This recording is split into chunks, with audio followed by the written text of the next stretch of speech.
Hello and welcome to Nerd Subculture. I'm your host Jarrod. And I'm Edwina. And you're listening to our You're Watching This Again series on movie review series. This week we are doing Police Academy 5. Assignment Miami Beach.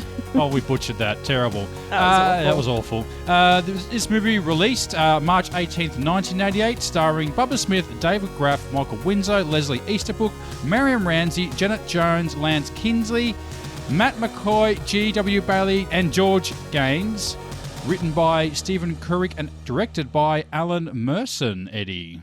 Warning, this is a full spoiler podcast. If you haven't seen the movie, please come back when you have. We are discussing our favourite movies and ones we have seen way too many times. And this is Jarrod's pick. And this one was truly a punishment. This was awful.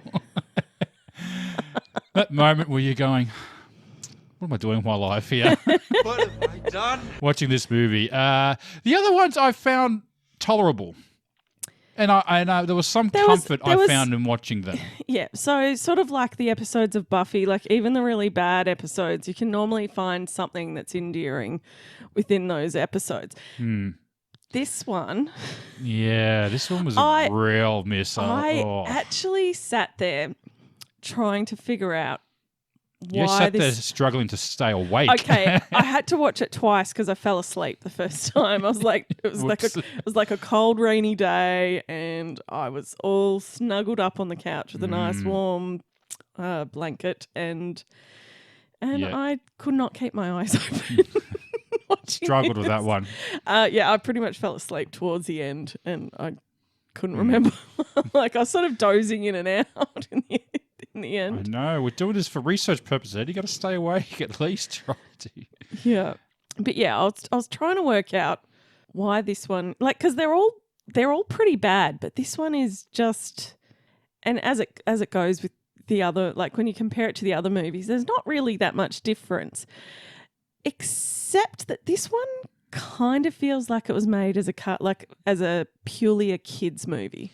Yeah, it does seem very dumbed down. I mean, not that the other ones were highbrow or anything, but this one seemed very kid-friendly. Yeah. So there's now zero, like, there's none of those adult jokes, so to speak.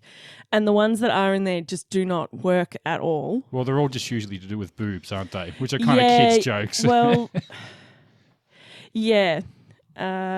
Some of those jokes just don't land very well. Like there's that one at the start where she like falls into his crutch. And I'm just in there going, what? Like everyone's just kind of standing around. I'm like, what am I going? Is that meant to be funny? Like she's just face planted into his crutch. Well, I think it was trying to sort of reconstruct what happened in the first one. Yeah. Yeah. It was just really awkward, wasn't it? It was really awkward. I wasn't sure. It wasn't funny. And yeah. And his reaction to it was, thank you. And, actually, Jarrod, you should probably get the summary out of the way. Let's quickly do this. This isn't a very long one, so I don't want to drag this out for hours. Let's get into it. Captain Harris finally finds a way to become Commandant of the Police Academy. The incumbent Commandant Lassard is past due for mandatory retirement. Meanwhile, Lassard is chosen as Police Officer of the Decade. He brings his favourite graduates, Sergeant Hightower, Jones, Tackleberry, Hooks, Lieutenant Callahan, and new graduate Officer Thomas House Conklin to the National Police Chiefs Convention in Miami Beach to celebrate with him. His retirement is postponed until after his return. Harris and Proctor decide to travel down to Miami Beach to discredit Lassard once again so Harris can attempt to again take over the police academy for himself.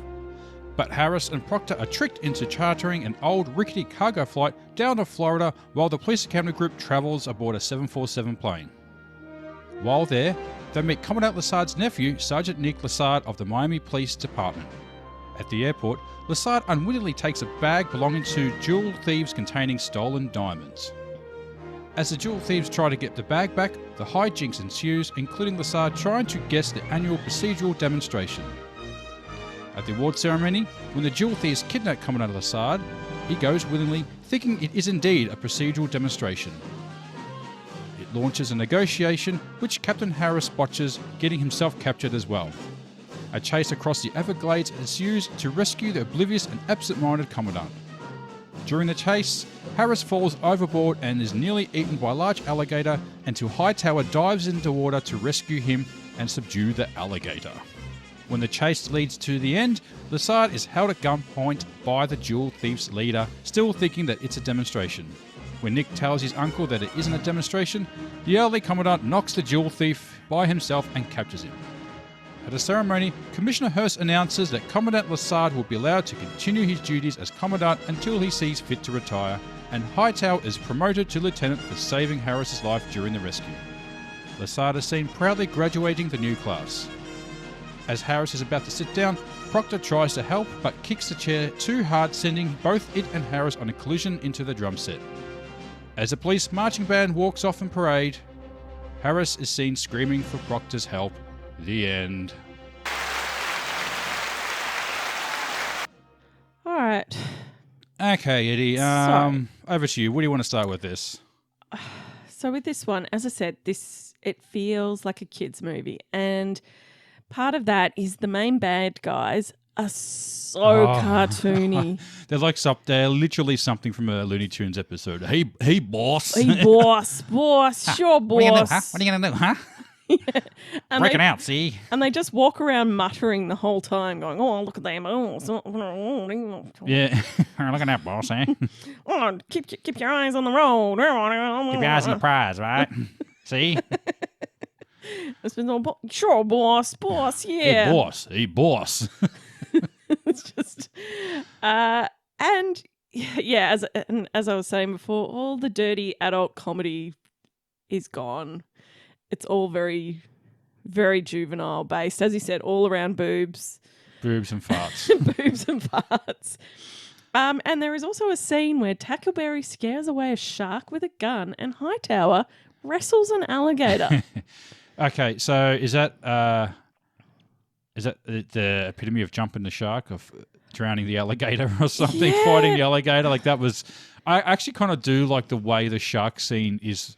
I mean, it's ripping off Jaws. It's playing right in the Jaws, but I just do like the shot of where you see the head of the shark sort of swimming through the water and a gun pointing at its head. I did think that was quite clever. Like you just see this gun. And there's a lot of really male gazy kind of camera shots where they just spend a little too much time doing close-ups on female. Leslie Easterbrook's boobs. Yes. Yeah. But then there's that other new generic blonde love interest. Yeah. Who gets introduced. And she's introduced in, like, she's poolside and they linger a little bit too long. And she's doing this weird pose. Like, she's, like, trying to, like, put a foot in the water. So she's, like, sticking her butt out and, like, contorting herself in a really, really awkward manner. Yeah. That and you wouldn't stand like that. And the camera just kind of pans along her entire body for, I don't know, felt like a full 2 minutes of just, like, gawking at her body. And she's in, like, a silver... I don't even know what you call that material. It's like this super... Sort of satin, sort of... No, it's like sort of this super duper shiny silver... Yeah. I do remember those type of swimsuits. It was... They Yeah. were very see-through from memory too. Yeah, so... But yeah, I think the main characters who are missing from this is Mahoney... But I never actually really liked Mahoney that much. I actually didn't think he was that important. Yeah. And the new guy, Nick, he's pretty much identical. Oh, he is awful. I never liked... I mean, I liked Mahoney. I never liked Nick. He was the obvious replacement. Lassard's nephew, which is a fourth member of his family we've seen. Yeah. Yeah, I was never a fan of Nick. I don't know. There was something... I don't know, like used car salesman about him or something. Yeah, the fact that when you first meet him, he goes up to generic blonde number 5, and he just starts massaging her shoulders poolside. Well, yeah, you do that, don't you? No, you absolutely do not. And yeah, she does end up throwing him in the pool. Bastard. And he quite deserved that. Yeah. Well, that was kind of that was kind of good. It made up for it. Like, go up laying a hand on a woman and she throws you in the pool. And you're like, yeah, I deserve that. But then there are other scenes with like Harris and Proctor are hitting on. When they're hitting on those. And he's just what was that thing he was doing where he was shaking the change? Remember he's like, Proctor, you got some coins? And he goes up to the girl and he's shaking the change. And he's like, are you a Libra? Are you a Virgo? I was like, what the hell is that pickup line? What was the? It was like. I have no idea. It's from something I've never seen it before. I mean, I've always seen this in the movie, but I don't think I'm not sure what the hell that was. I thought there was some sort of punchline. I thought he was working up to something. He was fully just like, do you want to just go up to my room? That was his pickup line. Was the shaking He was shaking the thing. He was shaking that coin going, are you a Libra? And then like 5 seconds after that, he's just like, hey, do you just want to come up to my room?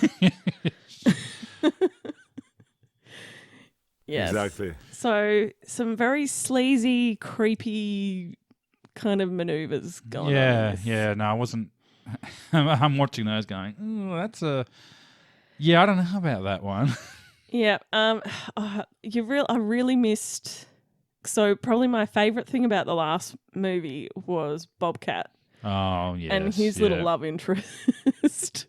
That was very sweet. That was. I kind of missed Bobcat and Sweet Chuck in this one. And apparently he's not in it because there was a pay dispute. Yeah, and because he wasn't in it, they didn't bother getting Sweet Chuck, Tim Krasinski, in it. They're like, oh, if he's not in it, then we won't get him. So that was that.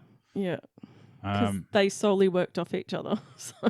I did, yeah. And it's such a shame, too. I think it would have been good to see... I would have loved to have seen Bobcat in like his battle jacket, and like Hawaiian board shorts. Yeah, Hawaiian shirt. I would love to have seen him in Hawaiian shirt. I think that would suit him actually. Yeah. And you could probably do some like senior citizen jokes with Tim Krasinski, Yeah. Because a lot of senior citizens live in California. Yeah. Florida, I should say. Yeah. I don't know. Could have been some jokes you could have done there. That could have worked. But yeah, as far as the jokes, there just really weren't that many funny ones. I barely laughed. I don't think I did at all. I think I laughed once at the fart in the elevator. It was more of a so lowbrow. It was just a little. Yeah, I did see this movie in the cinemas. I do remember like Police Academy 4 and onwards coming out. Like I don't remember 3, 2, or 1, but I do remember 4 coming out. I don't know if I saw that at the cinemas, but I definitely saw number 5 and 6. And I do remember those scenes got a lot of laughs at the time. Okay. Yeah, I can remember the crowd going a bit, laughing at that. And it being a very young crowd too. So I would have been about 8 or 7 years old when it came out. I think, actually, I can think of one other scene that made me kind of snicker. And it's when Tackleberry's acting like a little kid and he won't share the guns. He's going a bit nuts at the gun range, yeah. Yeah, and he's hugging the guns and he's like, and Callahan comes in and starts being mum. You have to give them back. I'll buy you some new ones when we get home. I'll get you some of your very own just as soon as we get home. That was funny, that one. And I actually do like Michael Winslow's The Love Doctor. I'm not going to try and do that, but when he does that deep throat voice, like it sounds like Dr. Claw from Inspector Gadget. That is real raw Cookie Monster voice. That The Love Doctor. No, I can't do it. I'll play it. You've tuned to Larville Jones on the KWURST radio, and now The Love Doctor. I want you to come here, baby. Ah! You and me, yeah, all the way. Come on down. Let's get down, baby, because I need you. There it is. Yeah, no, you're right. A lot of, I don't know. They kept doing the same fucking joke with hooks over and over and over again. Her screaming. Yeah, her yelling. But they do it a few too many times. They do, yeah. She got a bit more screen time and dialogue. She definitely got more screen time. I think because a bit of a cast.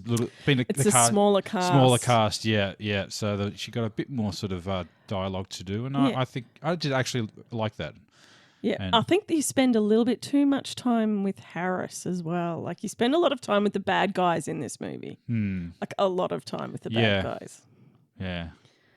And I don't know whether that's a good thing. Because, there aren't any interesting new characters introduced. No, yeah. Like whereas most of the other ones would have these other kind of characters introduced into it. Yeah. Well, it would have been Mahoney, but instead we got Nick. Nick the Dick.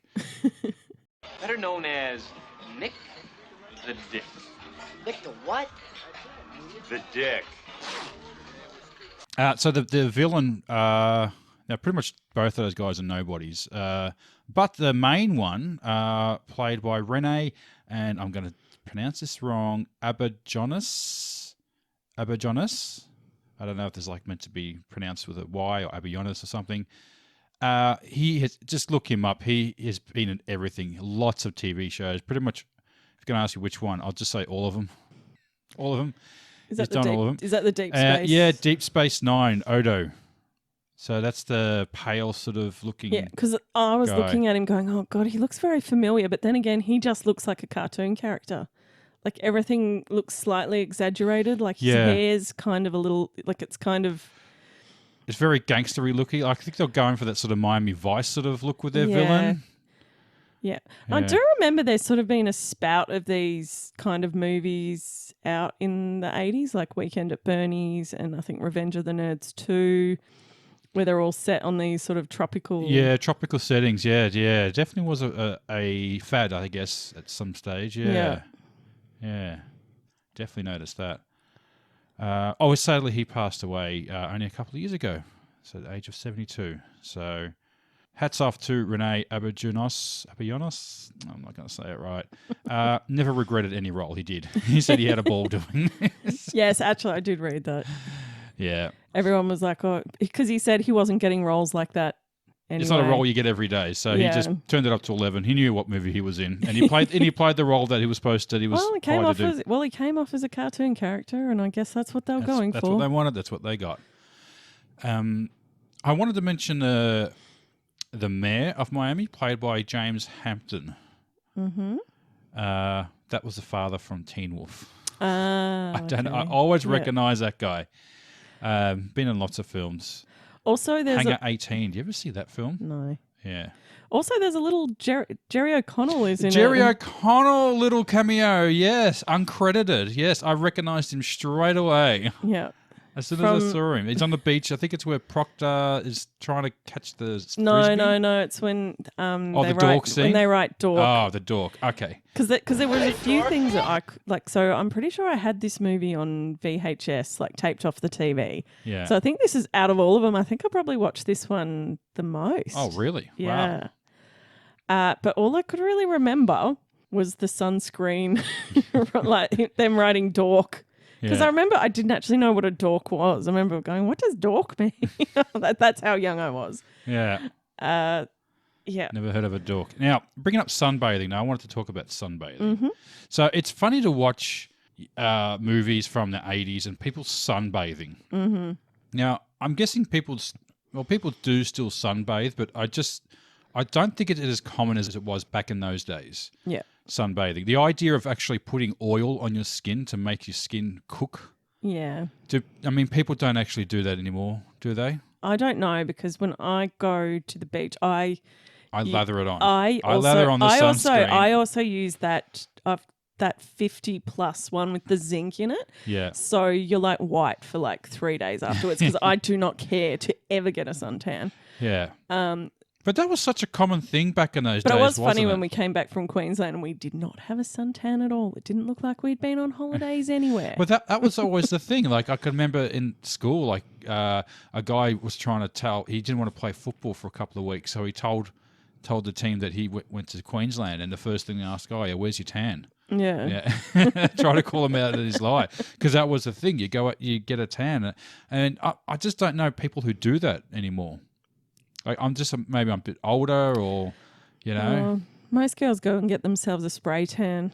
Well, that's what I mean. So no one's actually purposely going out and putting oil to cook themselves. No. People don't do that anymore. And I'm guessing some people do. Some people do, but it was pretty common, like, to do that. And please get out of my sun. Yeah. That's a line you don't hear much these days, do you? No. Please get out of my son. Yeah, please don't say that again. Please don't say that again. Hmm. Isn't that what the That's what father said to the priest? No, that's what the guy said to Michael Jackson at the beach. Okay. I was close. Yeah. Either of those ones could have worked. Yeah. So it's sunbathing. Then solariums, I suppose, became popular. But they're actually banned in Victoria at the moment. Yeah. I think in the whole of Australia, possibly. Yeah. There was I don't know, but then again, the sun in Australia is... it's just The sun's as bad as everywhere it is. Well, it's a I'll lot tell you, worse. it wasn't as bad as in Egypt because I think of all the sand in the air and stuff. It was always sort of hazy, probably the pollution as well. I felt like I didn't get burnt there, but it was always hot. Yeah. But yeah, solarium's banned. I actually knew a family because there was a case called Oliver's Law that was installed in Victoria, possibly Australia, and it was a woman who had actually got skin cancer from a solarium. Yeah. And she was actually half Asian, so she wasn't white as a ghost or anything. Yeah. She was already fairly tanned, and she campaigned. And I've actually met the family before. Oh, okay. Yeah. And it was pretty sad. She ended up passing away from it too. So that's why solariums are banned in Australia. So just even the idea of purposely cooking yourself I know seems foreign to me now. Like I never intentionally burned myself, but I got burned a couple of times, and maybe I could have been a little more careful. But Yeah, I've been burnt, that's for sure. Mainly because I haven't reapplied. Like I would have. it's the reapply that gets It's the you. reapplying the Yeah. sunscreen that always gets Yeah, me. exactly. Yeah. So I think that had happened a couple of times. In Mallorca.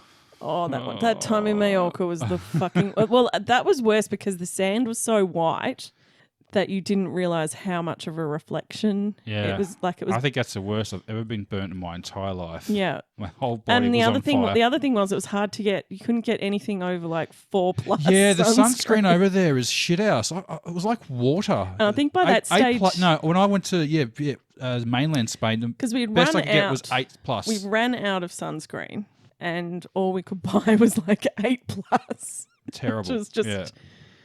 unheard of here. Like as I said, 50 plus. I use 50. 64, isn't it? 64 plus? I think it's 64. No, I use the 50+ with the zinc. Is it? Hang on, Yeah. I'm just trying to think. Doesn't No, it go like that's 16, 32, 64? Doesn't it sort of go like that? No? Okay. No. All right. So Moving on from sunbathing. I'm pretty much done with my talking points. Jarrod, Okay, did you want to say anything? So had Steve Guttenberg appeared in this movie, it was him that was meant to get promoted, not Hightower. Okay. So Steve Guttenberg doesn't appear in any... Like, I think he pretty much refused to do any more Police Academy movies after this one. That was it. He was done, which I think he later regretted. Yeah, probably. Work is work, huh? Yeah. Because I don't think he did a lot more work after He this. did a few things. There was a few movies he did. The Invisible Man, I remember that one. Three Men and a Baby. 3 Men and a Baby. Yeah, so he did have a bit of a Was he career. in Short Circuit? Yes, he was. Yeah. Yeah. I think that might have been during this though. He might have done it Okay. at the same time. Yeah. He was in Short Circuit too, which I think is probably the better one. I know hearing Johnny Five saying, "I'm so pissed." It's kind of hilarious. Oscar, you will not get away. I am really pissed off. So Proctor's humming the Police Academy theme song in one scene, Yeah. which is kind of meta.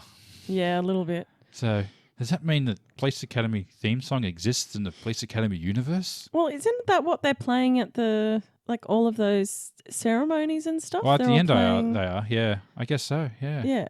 So it must be like their Academy Theme song. theme song. It is now. Yeah. Which no Police Academy anymore too. So the previous movie was the last time we saw a police academy, an actual Yes. police academy. So the set that they used, it's a university or something now. I think it used to be a mental asylum. We've spoken about that before. So they don't ever use that set ever again. Yeah. So, and I think they used a high school, and it looks very It looks lazily weird, done. yeah. They've just slapped on Police Academy sign up there on like the top of a building and say, okay, that's it. That's the Police Academy now. Yeah. So pretty much none of the films are based in the police academy anymore. Yeah. No more police academy in the police academy movies? Yes, there's no more Police Academy in the Police Academy movies. Yeah. I can't even remember how they work the Police Academy into the next two. I'm curious as well, the next one. I think there's a scene at the start at the very last one where they're at the police academy, but I think it's like they're in a room, like they're not actually, seeing guys run around in groups training or anything like that. Now, the next movie I remember kind of liking. I'm curious to know, because it does seem a slow Degradation of each quality. film. The quality gets worse and It worse. is, yeah. So I'm be surprised to go up, but it has to go up from this one. I firmly believe that. Actually, is the next one the one where Jonesy does his Terminator impression? That's pretty. Oh, I think it. Yeah. Oh no. Yeah. Oh damn it! You spoiled that. I would have completely forgotten about that. Yeah, he's a robot. Of course, it makes sense now. No Blue Oyster Bar too. We don't see the Blue Oyster Bar ever again, Aww. unless he got the Red Lobster Bar in Russia or something. I don't know. Yeah. Yeah. Surely they could have done something similar if in this one. Yeah, I think the Blue Oyster Bar would probably be a good place to open up in Florida by the sounds of it. That place would be rocking. Yeah. Limbo's pretty fun to watch. People, especially Leslie Easterbrook doing a limbo. Again, that was one of those scenes where the camera is just lingering a little too long on that angle of her going under the limbo. She struggled to get underneath it. And it was a bit similar to the beach party in the first movie. Yeah. So speaking of Leslie Easterbrook, so the scene where she sings Ride of the Valkyries. Ah, yes. Yeah. So apparently that wasn't in the script, but I think apparently during takes she got a bit bored and started singing it out of nowhere. And apparently they absolutely loved it and kept it in the film. And what sent me down a dark rabbit hole, well, not a dark rabbit hole, it was a good rabbit hole, is she is an opera singer. Yes. Lieutenant Callahan Leslie Easterbrook is a accomplished opera singer, and she it was hard to find footage of it, but I did find one thing that she sang on. Don't think the sound quality is going to be very good. Yeah, so it was her. I just found it then. It was her singing at Super Bowl 17. So I think it's 1983, maybe or something. Her singing at the Super Bowl. Now the audio in this is terrible, so I'm just going to play a little bit of it here. The dawn's early light was so proudly we hailed at the twilight's last gleaming. Through broad stripes and bright stars, through the perilous fight, o'er the rampart we watched, were so gallantly streaked. And the rockets, Whoops. and the rockets still there. I'll skip through it a bit.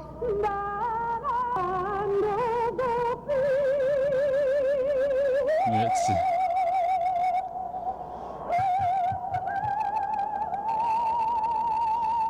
Hear that? Oh my god! Okay, that just...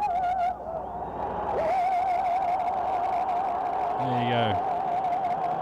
Leslie Easterbrook's Super Bowl 17 national anthem. So, yeah, she plays trumpet and piano as well, apparently. So, multi-talented. There you go. A round of applause for Leslie Easterbrook.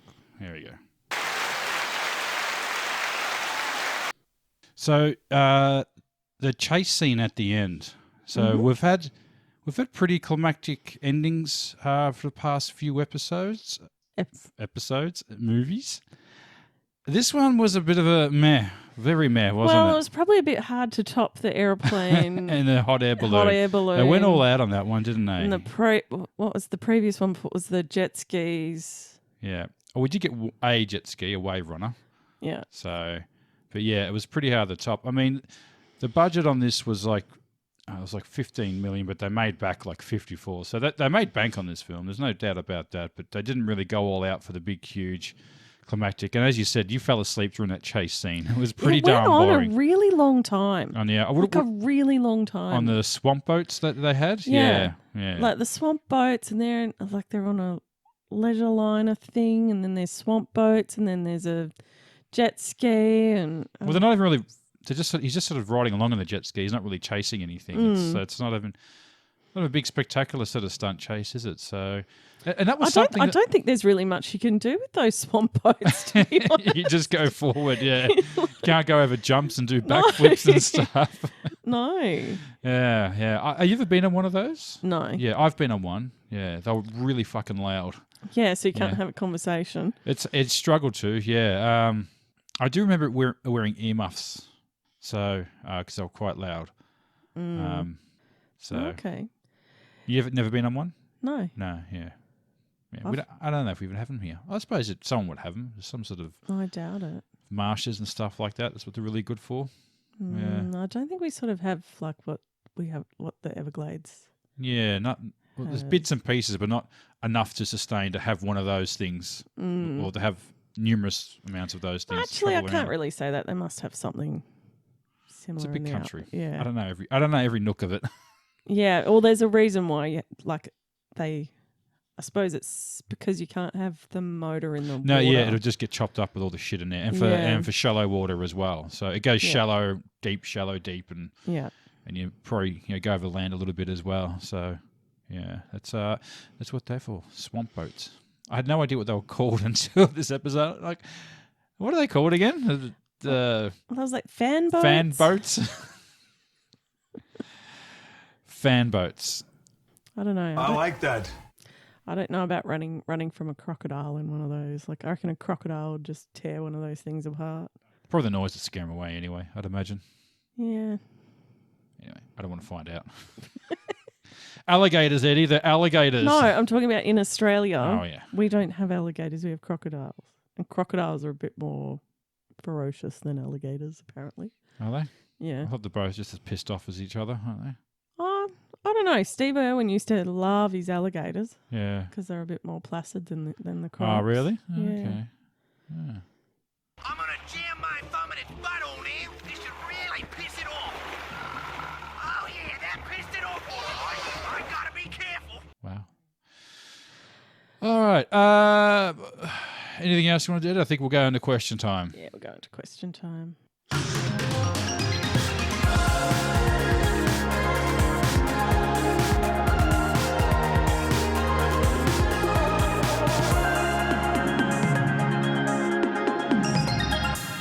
Answer the question. All right. Am I asking the questions this time? I can ask the questions. Okay, you ask the questions. Okay, Jarrod, which character was your favourite? I like Hooks. Yeah? I liked her bit extra screen time. I went with Tackleberry because I liked his mixture, like his combination of camo Hawaiian shirt holiday attire. I did like her church dress that she was wearing. Hooks in her church dress. She looked like she'd just come from church. Yeah. Yeah. And she had the Soul Glow hair going a little bit too. Yeah. Not as greasy though. Not as greasy, but it was definitely a little bit of Soul Glow. Mm-hmm. Okay. Favourite scene? Tackleberry at the gun range was probably the best scene, I think. A couple of scenes with Michael Winslow doing his deep Love Doctor voice was also good. I'll probably go with Lassard causing havoc, just walking through the airport and the golf balls falling out of his bag. Just being completely oblivious to what's going on. And being completely oblivious to everything that's going on. He's pretty much like that throughout the whole movie, completely oblivious. Yeah. Favorite prank? Dork.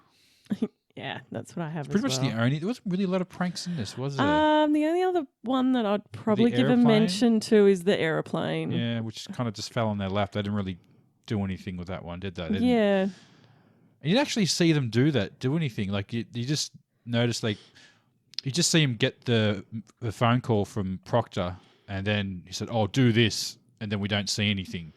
So, yeah. Yeah. I think that's sort of the thing. You're supposed to just see them sitting in the cargo plane with all the animals. Yeah. And then they arrive and there's a little party there waiting for them. Yeah, because the press have got nothing better to do than see a That's the other thing that's really weird about this movie is that there's all this press. And I'm like, really? You've got all this press at a conference? Just a police conference. a police conference? Like a police officer? Just for a captain. Yeah. Landing. I do like when they were in the plane and it looks like they were just throwing chickens at them. Yes. Did you notice that? Yeah. The chickens are just landing on them and I could tell they've just been thrown. Yep. Yeah, as I said, I had the dork one. Yeah, dork. That's the best one. Okay, best stunt. I think the water skiing stunts. Oh, yeah, were that's there. what I've got as there well. really wasn't. There really wasn't much stunts in this. Like it was nothing. There was that one that Nick Lassard did that I thought was a stunt double changeover when he jumped from the stairs onto the ground and got up above the. Yeah. It seemed really unnecessary. Yeah, so unnecessary. Freeze, and he just leaps down and then pops up and. Okay. I almost thought that it was a stunt double. I had to rewatch it to think, oh, no, it was actually him who jumped down there and did that. It was probably almost like a dick measuring thing where he wanted to do a big stunt and that's all they'd let him do. Yes. Yep. Well, I want to hang from a helicopter. But no, you can jump from the stairs onto a mattress, all right? That's all you're getting. Yeah, there weren't a lot of... No, there was nothing. Even really. though there was that long chase scene, there weren't that many... Yep. Again, you can't like those things. They go fast and they make a lot of noise, but you can't do a whole lot with them. You can't go off jumps and backflips, and there's not a whole lot to do. Yeah. Throw in a crocodile wrestling scene to make it more interesting. Yeah, with a very very fake alligator. Alligator, Jarrod, not a croc. I was an alligator. I'm sorry.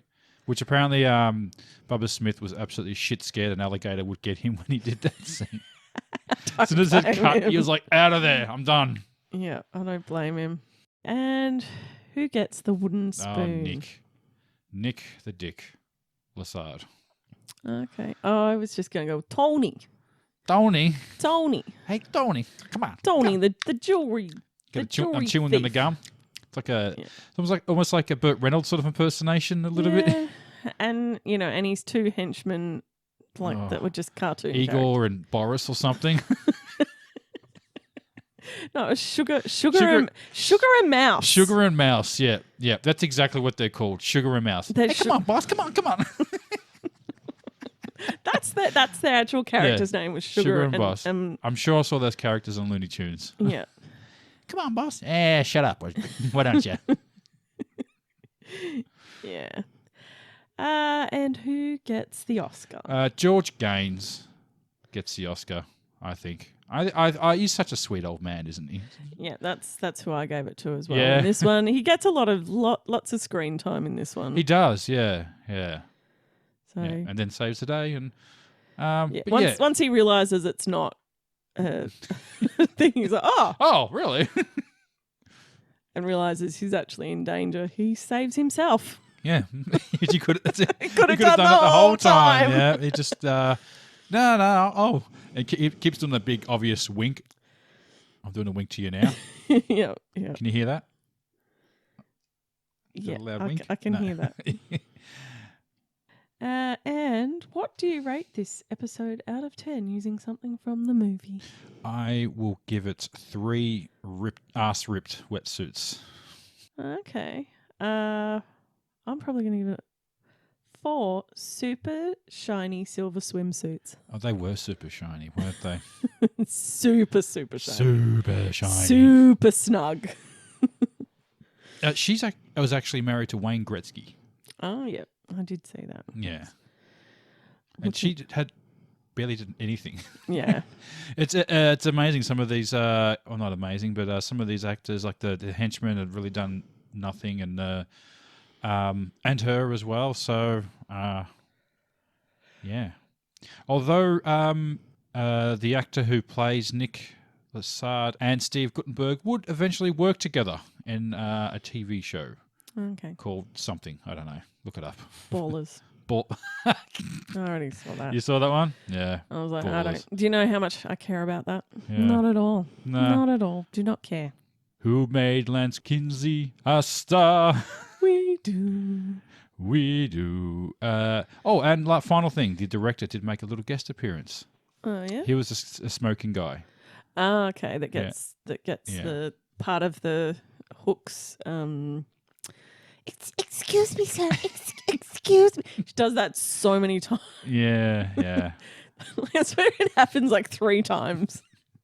I kind of get the feeling everyone was having a good laugh watching the director getting hosed like that, though. Yeah. So everyone stands up and starts cheering. Yeah. All right. Eddie, is there any last things you wanted to add? Not really. No. What would you recommend this to a friend? Not really. No. I'd say go up to 4 and that's all you need to see. If you even need to see them at all, really. Look, you grew up with these films, so look, there's some sort of nostalgia there that you're always going to come back to. But otherwise, really, yeah, these, as we said before, these aren't sort of cinema snub classics or anything like that. Yeah. There's no philosophical meaning behind any of No, this. you're not going to find much. Just bum and titty jokes. That's all. That's all it's going to be. Their audience was 13-year-old boys. Yeah, and it's it's an interesting sort of product of their time of what these were called comedy films, and these were popular comedy films too. Let's not kid around. I mean, even comedy films probably don't get budgets like these anymore. So 15 million for a comedy's not bad, really. Like comedy films aren't even released in cinemas anymore. So Yeah. Because they don't make money. no, and this one made 3 times as money, so it did something right. Yeah. All right, well, let's just wrap this up, Eddie. Okay, well, I hope you have enjoyed listening to us tonight. We are Nerd Subculture. My name is Jarrod. And I'm Edwina. And you can find us, Eddie, on where? You can find us at... you can find us on TikTok, Twitter, Instagram. There is a Facebook group. And you can email us at nerdsubculture@gmail.com. And if you want to help us out, follow the socials. There's a link tree on the socials to our merch store. All right, yes, so shout us a like, comment, anything you want at all. We'll catch you next time. Take care. Bye. Bye.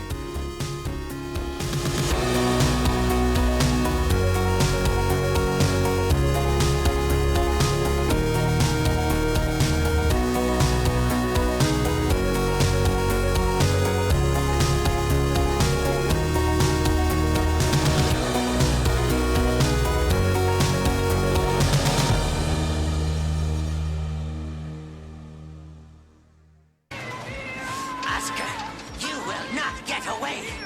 I am really